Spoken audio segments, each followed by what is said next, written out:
আজকে নিচেই নিয়ে বসছি, দেখো সমস্ত খাবার।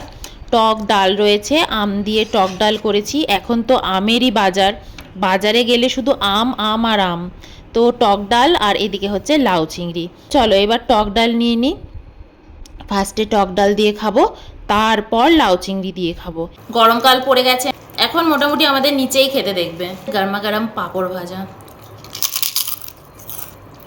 গরমা গরম মানে মুচমুচে পাঁপড় ভাজা। হুম হুম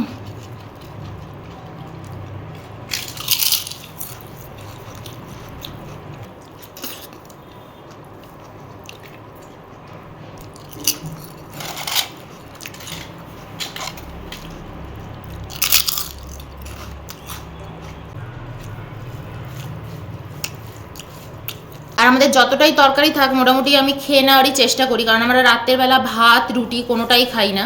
মাঝে মাঝে একটু মুড়ি খাই, কিন্তু রাত্রের দিকে মানে আমি মোটামুটি খাই না বললেই চলে। হুম হুম দারুণ হয়েছে, দারুণ।